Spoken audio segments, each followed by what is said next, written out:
نحمده ونصلي على رسوله الكريم أما بعد أعوذ بالله من الشيطان الرجيم بسم الله الرحمن الرحيم إن هذا القرآن يهدي للتي هي أقوم صدق الله العظيم یہ علم ہنر کا گہوارہ تاریخ کا وہ شاہکارہ ہے ہر پھول یہاں ایک شعلہ ہے ہر سرو یہاں مینارہ ہے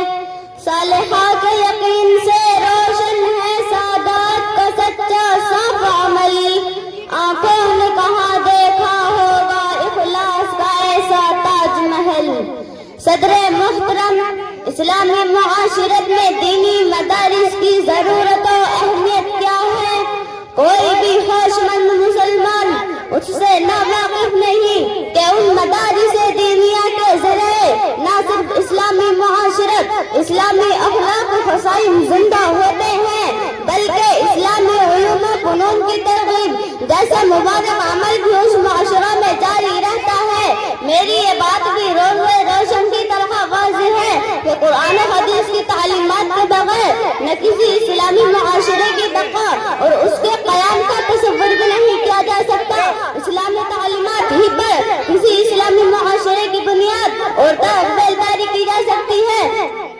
قرآن و حدیث اسلامی تعلیمات کا منبع ہے اور دینی مدارس کا مقصد اس کے سوا کیا ہے اسلامی تعلیمات کے ماہرین قرآن و حدیث پر گہری نظر رکھنے والے علماء اور علوم شریعہ اسلامیہ میں دسترس رکھنے والے جانکار پیدا کیے جائیں جو آگے مسلمان معاشرے کا اسلام سے ناطہ جوڑنے اور مسلمانوں میں اسلام کی بنیادی اور ضروری تعلیم عام کرنے اسلامی تہذیب و تمدن کی صداقت و حقانیت کو اجاگر کرنے کا فریضہ انجام دے اور بلا شبہ یہ مدارس اپنے اس حصول مقصد میں 100% نہ صحیح تاہم ایک حد تک کامیاب رہے ہیں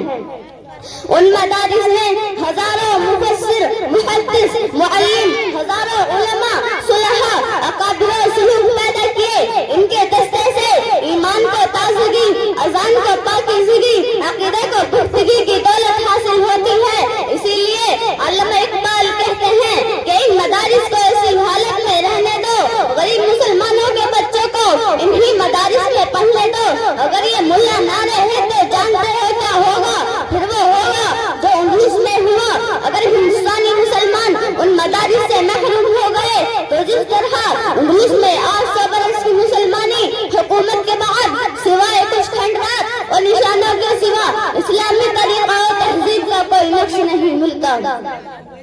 مسلمانوں دینی مدارس ملت اسلامیہ کا سرمایہ ہے دینی مدارس ملت اسلامیہ کے محسن ہیں اور سچی بات تو یہ ہے کہ مجھے میرے اللہ کا تعارف بھی انہی مدارس سے ہوا اگر مدرسہ نہ ہوتا مجھے بتانا ہوتا میرا رب کون ہے میرا خالق کون ہے میرا مالک کون ہے میری بگڑی بنانے والا کون ہے میرے نفع اور نقصان کا مالک کون ہے میری زندگی اور موت کا مالک کون ہے میرے سرزوں کے لائق کون ہے مدرسے نے مجھے بتایا کہ میرا نبی کون ہے پیغمبر کائنات کون ہے مدرسے نے مجھے بتایا کہ سید العرب والعجم کون ہے مدرسے نے مجھے بتایا صحابہ کون ہے اہل بیت کون ہے مدرسے نے مجھے بتایا کہ حلال کیا ہے حرام کیا ہے جائز اور ناجائز کیا ہے سنت کیا ہے فرض کیا ہے مدرسے نے مجھے بتایا میں کہاں سے آئی ہوں کیوں آئی ہوں مجھے کہاں جانا ہے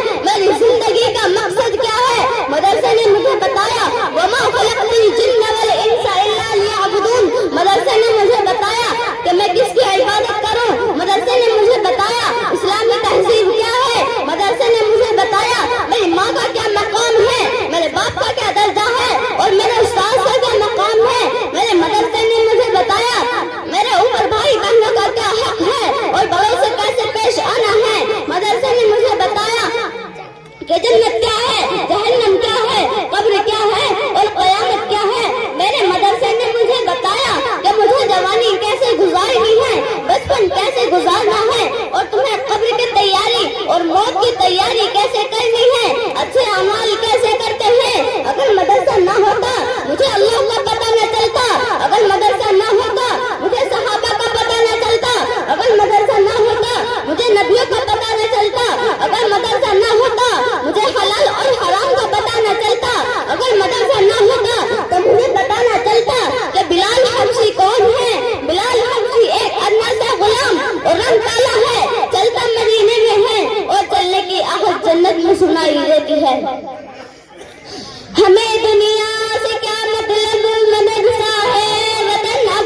کسی شاعر نے